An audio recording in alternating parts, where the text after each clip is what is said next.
আমি যোন ঠাইলৈ গৈছিলোঁ তাততো গৈ নাপালোঁগৈ আধা ৰাস্তাৰ পৰাই ঘূৰি আহিবলগীয়া হ'ল কেনেকৈ কি হ'ল নাজানো আপোনালোকে ভিডিঅ'টো শেষলৈকে চাব গম পাব hello' friends welcome back to my another mini vlog এয়া আমি গৈছিলোঁ গুৱাহাটী মোৰে এটা কাম আছিলে পিছে মই মোৰ আম্মা আৰু হাজবেণ্ড গৈ আছিলে আমি গৈ শিৱসাগৰ পালোঁগৈ শিৱসাগৰ ৰাস্তা যে বহুত বেয়া আছিলে এয়া আমি শিৱসাগৰ গৈ পালোঁগৈ তাৰপিছত এয়া মোৰ বৌ হয় আৰু তেওঁক মই কৈছিলোঁ কেক বনাই দিবলৈ কাৰণে তেওঁ কেক নানখাটা আৰু ৰাস্তাত খাবলৈ কাৰণে তেওঁ চিকেন ৰোলো বনাই দিছিলে পিছে সব বস্তুৱে বহুতেই টেষ্টি আছিলে ৰোলটোও বহুত টেষ্টি আছিলে থেংক ইউ দেই বৌ আৰু এয়া আম্মাই খাই আছে পূৰা আৰু মই তেওঁক সুধিছোঁ যে আম্মা কেনেকুৱা লাগিছে খাই আম্মাই যে মজা বহুত বঢ়িয়া হৈছে কেনেকুৱা লাগিছে খাই মজা নাদিমা বৈ কেনেকুৱা বনালে কিয় দাঁতকেইটা উলিয়াই দিলা বগা বগা যে নাজিমা বৈ এটা কি খাইছা আকৌ এই চাটনি নহয় এইটো কালাৰ দিয়া হয় এটা কি খাইছা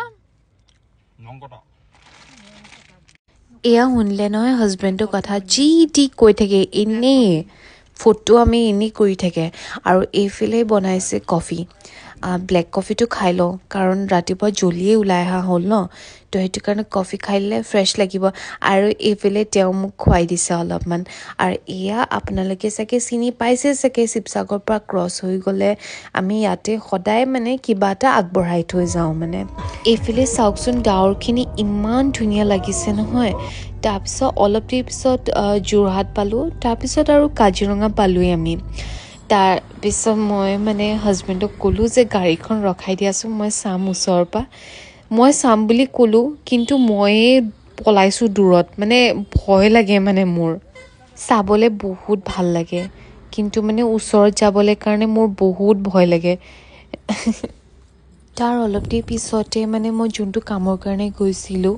তো তাৰপৰা এটা কল আহিলে যে যোনটো কামৰ কাৰণে গৈছিলোঁ সেইটো নহ'লগৈ মানে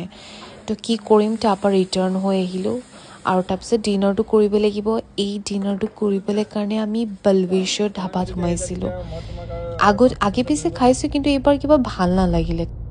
চ' আজিৰ কাৰণে ইমানেই বাই ফ্ৰেণ্ডছ